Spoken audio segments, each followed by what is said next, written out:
Boa noite. Então, vamos começar a nossa aula da noite.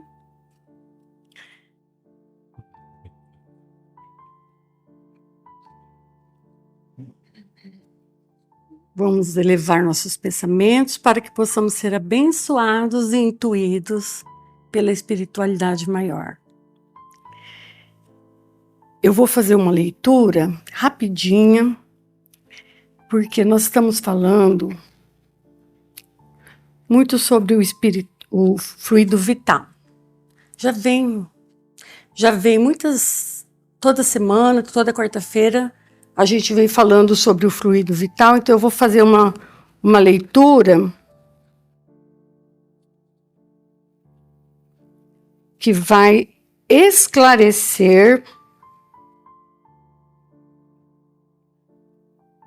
aqui. Destino. Quando ocorre a morte do ser orgânico, a matéria se decompõe para outras finalidades e o princípio vital volta à sua origem. E você, espírito imortal, desligado do corpo físico, que rumo tomará? Aceitará a transformação ou se esconderá na lamúria? Edificará a esperança ou se ligará ao pessimismo? Ascenderá aos ideais elevados ou estacionará na mesmice?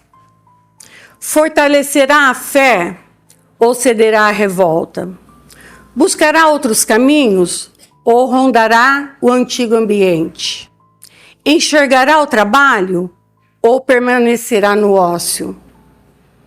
Sentirá a libertação ou manterá as conveniências? Cultivará hábitos mais nobres ou se fixará nas próprias manias? A matéria e o princípio vital têm futuro previsível e inevitável, de acordo com as leis divinas. Mas seu destino, após a morte do corpo, só depende de você. Estamos aqui estudando e preparando o nosso espírito. Então, nosso estudo da noite, no Livro dos Espíritos, livro 1º, Causa Primária, capítulo 4, Princípio Vital, a vida e a morte. Pergunta de número 70. Que é feito da matéria e do princípio vital dos seres orgânicos quando estes morrem? Resposta. A matéria inerte se decompõe e vai formar novos organismos. O princípio vital volta à massa de onde saiu. Então, o corpo morto se decompõe, ou seja, a matéria deixa de existir. O que é pó volta ao pó. O princípio vital volta para o seu habitat natural. Retorna para sua fonte, que é o fluido cósmico universal, conhecido como o hálito de Deus, de onde tudo é retirado. A matéria e o princípio vital têm seu futuro previsível e inevitável. Por isso que eu li aquele texto sobre o espírito, porque a matéria e o princípio vital têm seu futuro previsível e inevitável. Então é isso. A nossa parte do Livro dos Espíritos é essa pergunta, de número 70, tá?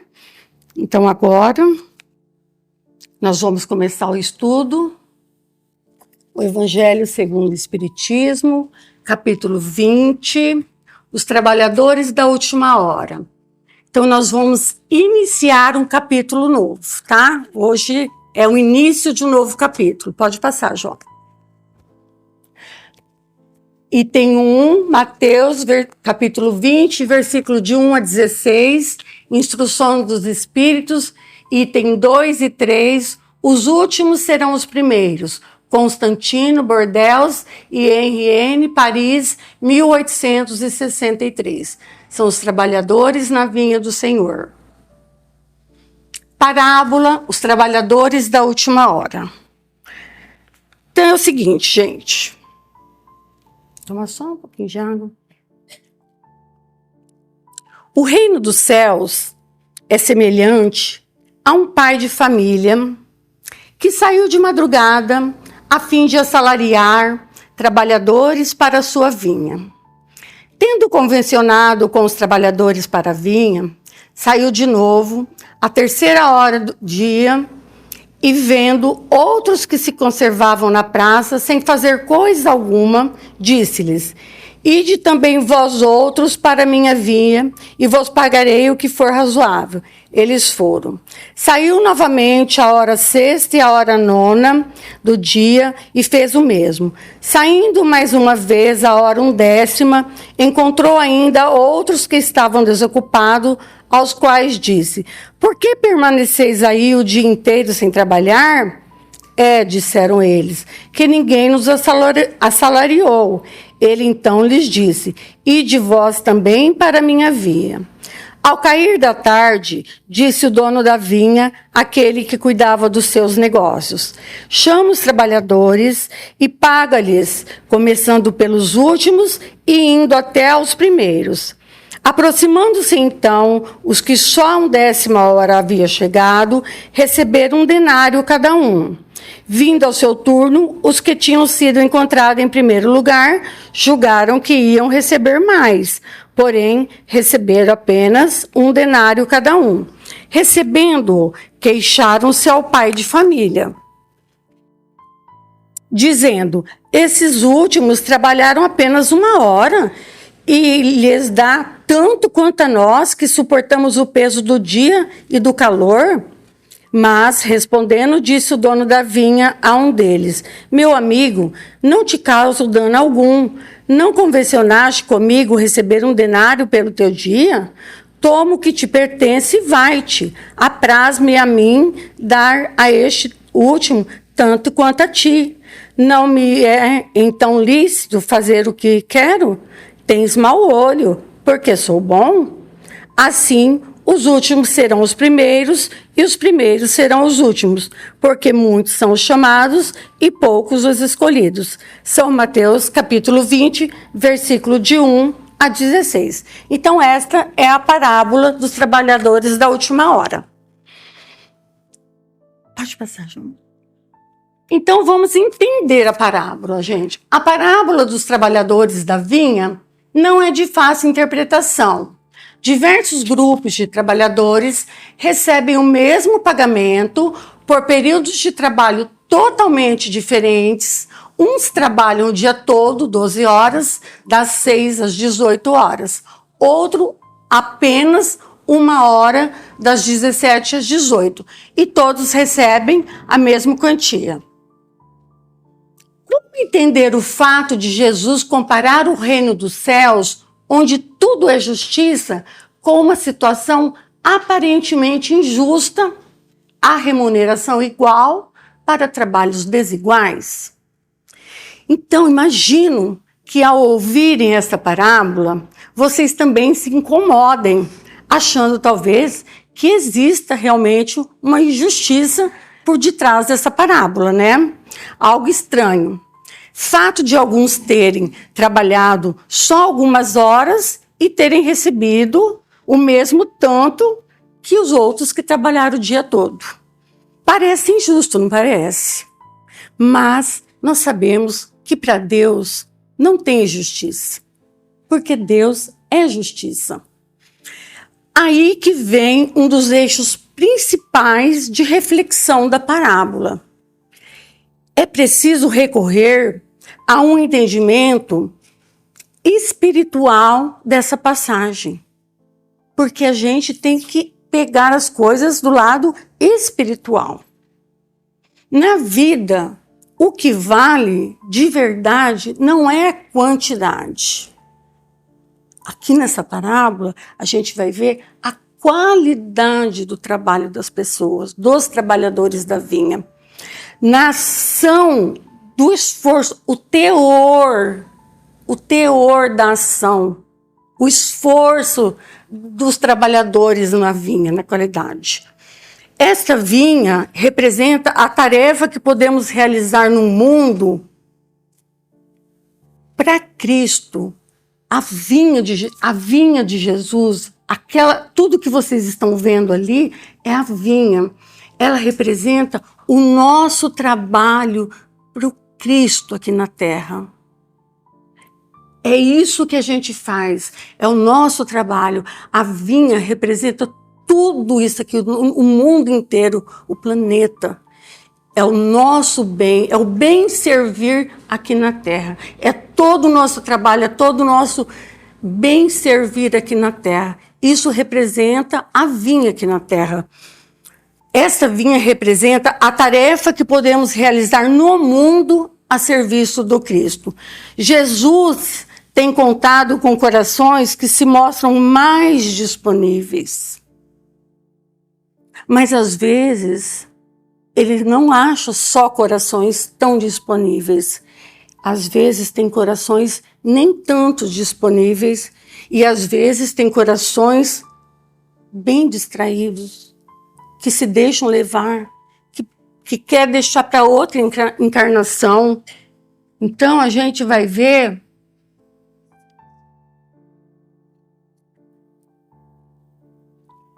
que a maioria tem deixado para lá. Então, Jesus representa os trabalhadores dessa vinha na qualidade dessas 3 pessoas, dos corações bem disponíveis que começaram a trabalhar, dos corações nem tanto disponíveis e daqueles corações que querem deixar para a próxima encarnação. São os trabalhadores. E esses trabalhadores representam quem? Representam nós. Porque nós é que estamos nessa vinha hoje. Nós é que estamos nessa vinha agora. Essa vinha do Cristo somos nós agora trabalhando. Esses corações que se mostram ofertivos, que mostram dedicados, somos nós. Uns mais, uns nem tanto, outros bem menos. Somos nós, são os nossos exemplos. Esta parábola vai tratar dessa preparação, desse tempo de Jesus, aquele tempo que precisa ser aproveitado, aqueles relances, aquelas oportunidades. Construirmos para o Senhor um estado de prontidão com o qual Ele possa contar. Então, esse tempo que eu falo é esse tempo nosso. É o tempo agora que nós temos que aproveitar. Esse chamamento é hoje. É agora, é sempre, né? Sempre nós temos um chamamento. Então, essa parábola, ela trata desse chamamento. Quando o Senhor, esse pai de família, sai para buscar esses trabalhadores para a vinha, é o chamamento. É quando Jesus sai para nos chamar. Toda hora, Ele está nos chamando. Mas nós temos que ter essa acústica de ouvir esse chamamento. Nós temos que ter esse coração, né, pronto, de prontidão para receber esse amor, para chegar até dentro do coração. Então nós temos que estar preparados, mas esse estudo, nós vamos começar a descortinar as coisas. E o Cristo nos convidando a caminhar com Ele na sua seara do bem a todo instante, em todas as épocas, nas várias horas dos dias, que seriam as nossas encarnações. Então vamos descortinar aos poucos essa maravilhosa parábola. Vocês vão ver, tem muita coisa aqui.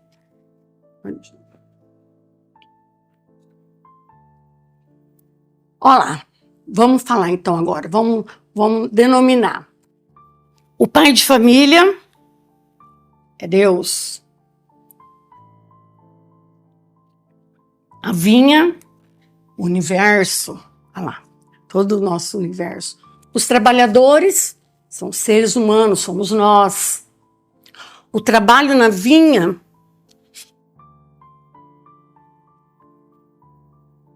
o trabalho no bem. É isso que Jesus espera da gente. Que essa vinha, que seria o universo, fosse só de bem, só de coisas boas, né? As horas é qualquer período de tempo. Ó, nós estamos na vinha agora, né? É cada encarnação. O salário é a felicidade que se consegue com o trabalho no bem, é a evolução espiritual. Uma curiosidade, a vinha, estudando, eu descobri uma curiosidade, talvez vocês saibam, mas eu não sabia. Vocês estão vendo essa uva aqui no Livro dos Espíritos, essa cepa de uva, que talvez vocês já saibam e eu não sabia. É uma curiosidade. Porque usou a vinha, né? O livro espírita tem muito, a uva, o vinho, né? A cepa. Os espíritos queriam saber como podia representar um elemento espiritual, que é o espírito, né? Utilizando um elemento material. Porque os elementos materiais se desgastam com o tempo e o espírito não se desgasta, né? O espírito, cada vez mais, em cada encarnação, vai se aperfeiçoando. E eles queriam achar um elemento que fosse se aperfeiçoando e não sabiam como achar. Aí, Kardec recebeu uma mensagem. Se vocês procurarem no conteúdo espírita, no Google, lá, conteúdo espírita, videira espiritismo, vocês vão achar. É linda a matéria. O vinho é o elemento material que faz referência com o elemento espiritual. Porque o vinho, com o tempo, ele se apura, ele fica melhor. Assim como o espírito. O espírito, em cada encarnação, vai melhorando. O vinho, com o tempo, vai melhorando, vai ficando bom. Então, o elemento, representa um elemento espiritual utilizando um elemento material. Achei interessante, por isso que eu passei para vocês. É uma comparação. Então, pensaram no vinho, quanto mais tempo passa, mais ele apura, melhor ele fica. Assim é o espírito que vai se aperfeiçoando em cada encarnação. É impressionante como o trabalho no bem nos proporciona esse bem-estar instantâneo. O bem-estar físico, a satisfação intelectual, o prazer no cultivo do belo, a tranquilidade moral. Por que não, né, gente? Por que não fazer o bem? Por que não? Se torna você uma pessoa mais feliz, mais saudável, mais realizada, mais plena. É um toma lá da cá de felicidade. Por que não, né? Por que não fazer só bem para as pessoas? Olha só, tanto de coisa boa que acontece na vida da gente. Ai, como é difícil. Nossa, pode passar, João. Aí, gente, há um aparente conflito de ideia de um Deus justo com o modo pelo qual o Senhor da vinha remunerou os trabalhadores. Certamente Jesus não pretendeu caracterizar Deus como injusto. Isso aqui é um exemplo bem simples de professora. Professor tem que pôr uma sala de aula, senão não está feliz. Mas eu vou falar dos trabalhadores da vinha. Ó, que exemplo facinho para a gente entender. Matriculam-se numa escola vários alunos na primeira série que são preguiçosos, faltosos. No ano seguinte, matriculam-se outros alunos também na primeira série, mas que são estudiosos e disciplinados. Os preguiçosos que entraram primeiro na escola foram repetindo o ano e ficaram para trás. E os últimos, que são estudiosos e esforçados, passaram de ano e receberam o diploma antes dos outros que entraram antes deles. Os que entraram por último foram os primeiros a receber o diploma. E os que entraram primeiro foram os últimos. Então, isso explica bem a parábola, né? Os primeiros serão os últimos serão os primeiros. Quando o evangelista nos mostra os trabalhadores da primeira hora, já podemos notar que eles estavam na posição de esforço mínimo, assim como os alunos da primeira turma. Estavam lá, mas estavam sem interesse, cumprindo só o formalismo da ação, né? Esperando o ajuste de contas no final do dia. Na verdade, ficaram até incomodados com o fato dos outros receberem mais do que eles, né? Então a gente consegue ter uma leitura do que movia aqueles corações, né? Que reclamavam, perceberam quanto o espírito de esforço que havia aprendido, porque trazendo isso para perto da gente, trazendo isso para mais perto, a gente faz uma comparação aqui com a gente. Quem nasce em berço espírita, por exemplo, a gente vai ver toda aquela história que a gente conhece, que nasce berço espírita, que lê praticamente todas as obras do Kardec, né? E que vem toda semana no centro, frequenta o centro e tal, a encarnação inteira. Só que no retorno da vida maior para a vida maior, ele se identifica praticamente idêntico a quando encarnou. Então, na prática, eu só vivi e não pratiquei. Então, ele viveu o espiritismo, mas não praticou. É isso que acontece. O que me adianta toda aquela ornamentação se a minha prática ficou para trás? A minha prática ficou vazia, né, gente? Então, os trabalhadores não perceberam que a principal remuneração era o tempo de proximidade com Jesus, mais junto dele. Por que eles não perceberam? Porque eles estavam desconectados desse propósito, eles não perceberam. Muitas vezes perdemos oportunidades valiosas através de atos simples de caridade. Oportunidade de estar com Cristo é atos de caridade, são ações da gente, que a gente poderia ter feito, a vez de estar com Cristo. São atos, são ações. Quando o trabalho se converte no prazer de servir e não no contentamento, este é o trabalho no bem, porque o contentamento é simultâneo.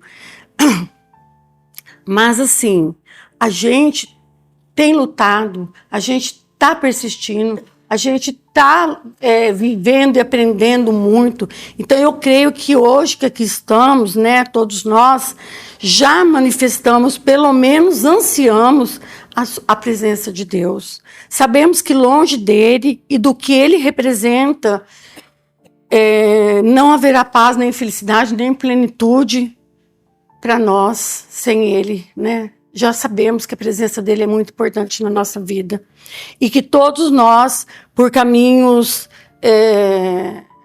mais difíceis que sejam, ou pela exaustão ou pela desilusão, ou seja, por amor ou pela dor, né? Nós sabemos, de uma forma ou de outra, a gente vai chegar até ele. Sabemos que ele é o nosso Pai maior, é o nosso alicerce, ele é o caminho, é a verdade e é a vida. E a gente não consegue chegar em lugar nenhum, a gente não consegue levar a nossa vida se a gente não tiver ele como alicerce para nós. Se as coisas estão difíceis sem ele, muito pior ainda, né? Então, nós temos que ter os nossos corações em alerta, a acústica dos nossos ouvidos bem atentos para que a gente possa sintonizar como aquele pastor nas suas ovelhas. Numa multidão, as ovelhas ouvem a voz do pastor. Numa multidão, a ovelha ouve. Portanto, estamos sendo chamados a cada encarnação a este trabalho. Um desde pequeno, outros na juventude, outros na maturidade e outros na velhice. Qualquer tempo é oportuno para cuidarmos do aperfeiçoamento de nossas almas. E mesmo que estejamos velhinhos, desde que aceitemos com boa disposição o convite para o trabalho, haveremos de fazer merecer ao salário divino, que é o reino dos céus. Exemplo, Allan Kardec, que iniciou seu trabalho de codificar a doutrina espírita aos 50 anos. Olha que exemplo que nós temos aqui do Allan Kardec. Ele trabalhou na obra espírita 16, 15 anos e olha o tanto que ele fez por nós, né? Então, gente, ele começou aos 50 anos. Então, continuando o chamamento, Jesus apela pela nossa capacidade de servir em todos os ângulos do caminho, em todas as idades. No santuário doméstico, na oficina que te confia a conquista do pão, no templo de tua fé religiosa, na via pública. Ele nos coloca a serviço em todos os momentos do dia, nas diferentes situações. Testa nossa capacidade de amar, nossa postura de honestidade, de equilíbrio, de correção, nossa vontade, nossa capacidade de respeitar, nossa postura de honestidade, de tolerar, seja no lar, hein, gente? O maior desafio da nossa vida é no lar, no serviço, aqui no centro espírita, nas ruas, no trânsito. Fala-nos de 1000 maneiras, de 1000 modos diferentes, através de um amigo difícil, através de um parente doente, através de um vizinho, companheiros, ou nossa capacidade de respeitar o nosso próximo, ou até mesmo de um desconhecido. Sempre nos convidando à sensibilidade, à paciência. O convite do lavrador que semeia agora para colher daqui 10 anos. Esse lavrador, gente, ele está na figura de um pai que semeia no coração do seu filho para colher daqui 20 anos, quando ele se torna adulto. Que ele vai se tornar um homem, que ele vai mostrar a responsabilidade, vai mostrar o juízo, o dever, vai mostrar o que o pai ensinou, a mãe, o avô que cria o neto, a professora que plantou no coração do aluno, enfim, o tio que criou, o padrinho que criou o afilhado, muitos exemplos que a gente tem. Esse lavrador representa muitas gente, muitas pessoas.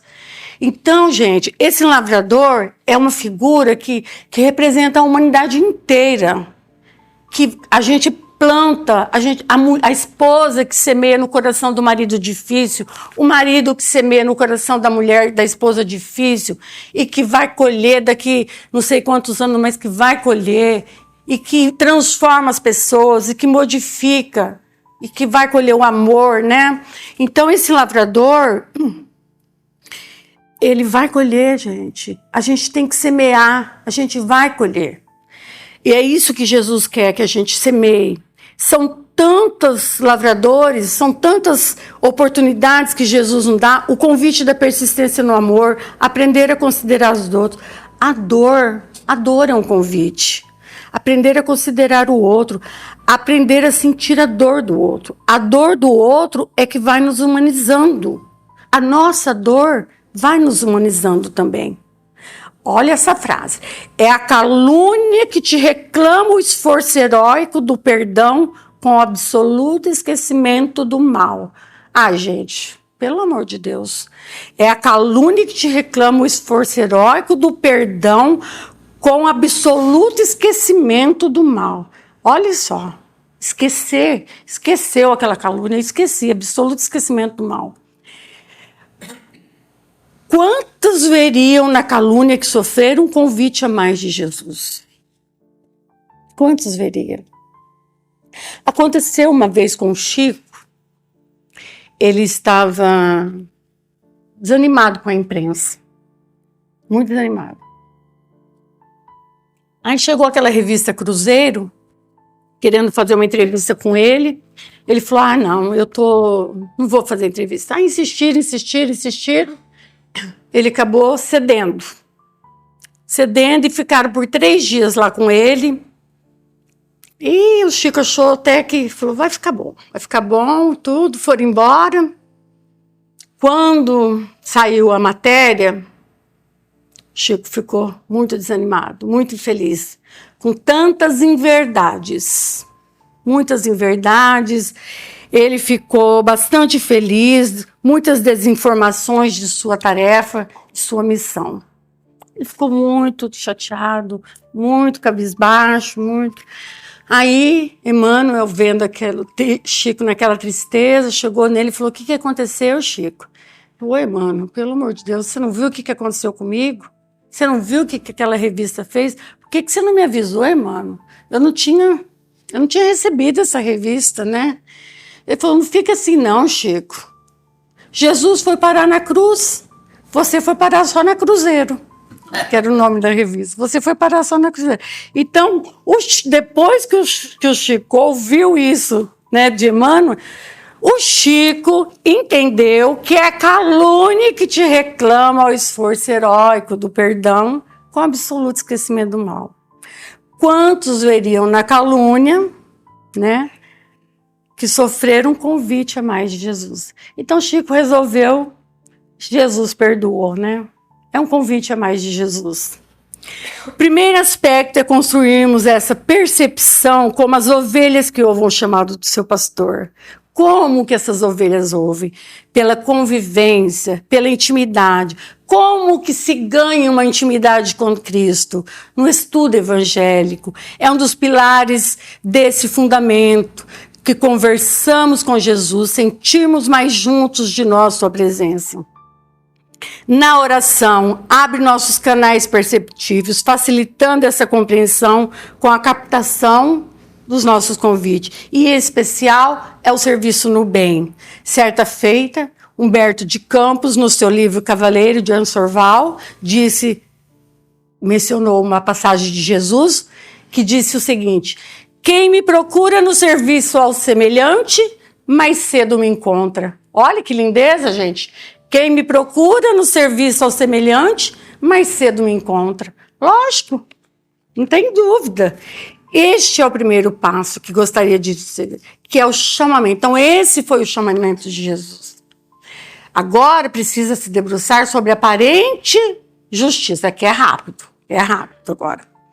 Pode passar, João. Ó que imagem bonita, que agora nós vamos ver.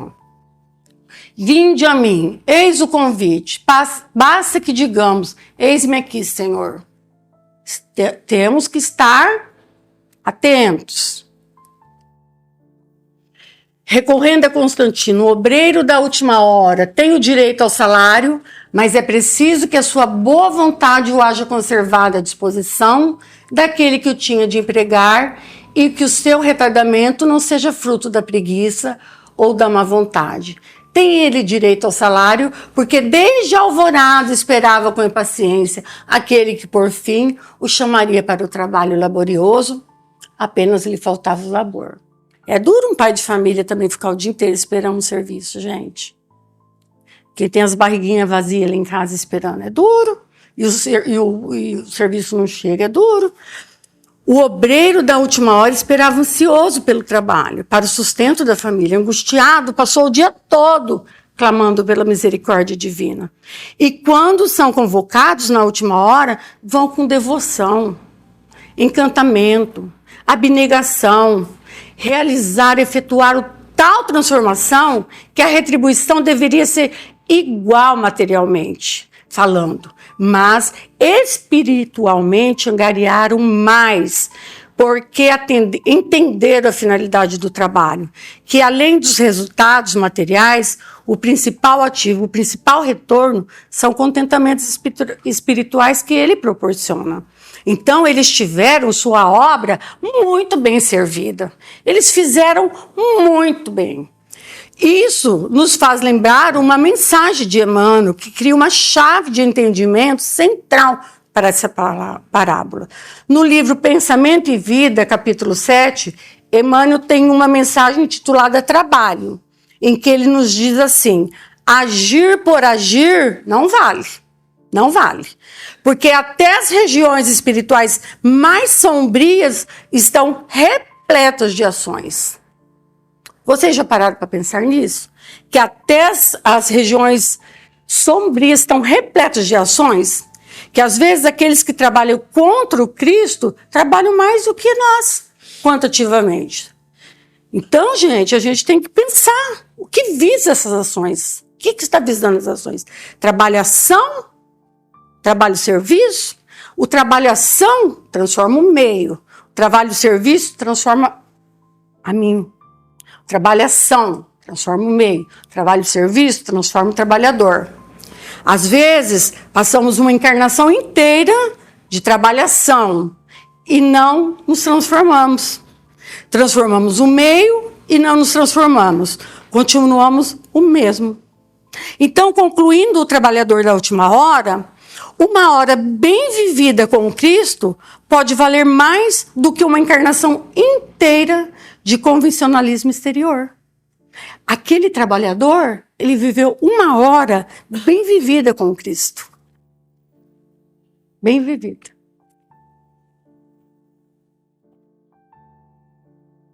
Se, porém, houvesse negado ao trabalho a qualquer hora do dia, se houvesse dito, tenhamos paciência, o repouso me é agradável, quando soar a última hora, que será tempo de pensar no salário do dia. Que necessidade tenho de me incomodar por um patrão a quem não conheço e não estimo? Quanto mais tarde, melhor. Esse não teria tido o salário obreiro, mas o da preguiça. Se, ao contrário, eles tivessem pensado assim, imaginem vocês as esferas espirituais que esses espíritos estão vibrando para si. Né? Olha, tem muita gente que pensa assim, né? Uma encarnação inteira desperdiçada. Porque explica-nos que o trabalho ordinário, o nosso trabalho comum, corriqueiro, o trabalho do dia a dia que a gente faz, conduz o indivíduo ao domínio horizontal do meio em que vive. O trabalho extraordinário que a gente faz a mais nos eleva ao domínio vertical. Então, se eu faço só a minha obrigação, eu me dou por satisfeito, eu amplio na horizontalidade. O meu espírito amplia na horizontalidade. Se eu trabalho a mais, se eu me esforço, se eu sirvo, meu espírito vai para a verticalidade. Então, vamos pensar bem. Esse aqui já é. Você sabe, né? Basta-lhe dizer à última hora, Senhor, empreguei mal o meu tempo. Toma-me até ao fim do dia para que eu execute um pouco, embora bem pouco, da minha tarefa. E dá-me o salário do trabalhador de boa vontade? Olha esse, ó. Não, não. O Senhor lhe dirá, não tenho presentemente trabalho para te dar. Mal barastaste o teu tempo. Esqueceste o que havias aprendido. Já não sabes trabalhar na minha vinha. Recomece, portanto, a aprender, e quando te acharás mais bem disposto, vem ter comigo e eu te franquearei o meu vasto campo, onde poderás trabalhar a qualquer hora do dia. Tarde demais, tá vendo? Perdeu tempo e tá querendo uma nova chance. Deus é justo. Deus é justo. Tarde demais, porque este trabalhador queria se passar por trabalhador da última hora. Mas nós pensamos que Jesus pesca com rede, que vai passando todo mundo na rede. Não, Jesus pesca por vara. Ele pega um por um e ele conhece o coração de todo mundo. Ele sabe, ele conhece cada coração, ele sabe de cada ação, de cada intenção dos nossos atos. Este seu filho vai refazer o ano novamente, assim como aqueles aluninhos, tá? Então não esqueça, Jesus pesca de vara, viu, gente? Ele não bate rede, não. Não pensa que nós vai cair na rede junto com os bonzinhos, não. É um por um. Seriam os espíritas os trabalhadores da última hora? Ó, essa pergunta é para nós. Bons espíritas, meus bens amados, sois todos obreiros da última hora. Olha lá, bons espíritos. Bem orgulhoso seria aquele que dissesse, comecei o trabalho ao alvorecer do dia, quer dizer, ao nascer, e só terminarei ao anoitecer, quando eu desencarnar. Todos vieste quando fossem chamados, um pouco mais cedo, um pouco mais tarde, para a encarnação cujos grilhões arrastais. Mas há quantos séculos e séculos, Senhor vos chamava para sua vinha, sem que quisesseis penetrar nela. Ei-vos no momento de embolsar o salário. Empregai bem a hora que vos restas. E não esqueçais nunca que a vossa existência, por longas que vos pareçam, mas não é do que um instante fugitivo na imensidão dos tempos que formam para vós a eternidade. Olha que lindo. Se o trabalho na casa espírita não tem te tornado mais paciente, mais afável, mais compreensível, mais indulgente, mais misericordioso, é imprescindível que façamos essa análise, porque não seremos os trabalhadores da última hora. Só pelo fato de contarmos com títulos de cristão ou de espírita nesta última hora. O espírito de Constantino foi claro em dizer bons espíritas. Vós sois, ele não disse espíritas, ele disse bons espíritas. Não são os que trabalham por trabalhar, são os que agregam o trabalho com a transformação moral, efetuando em si com imenso esforço. Aí sim se converte em trabalhador de última hora, porque além de ajudar o mundo a se aperfeiçoar, está se fazendo melhor para o mundo também. E a justiça divina se fez presente. Agora, finalizando, a parábola estudada reflete 2 ensinamentos importantes: o chamamento para o trabalho no bem e a aparente injustiça. Uma hora bem vivida com Cristo pode valer mais que uma encarnação inteira de convencionalismo exterior. Boa noite.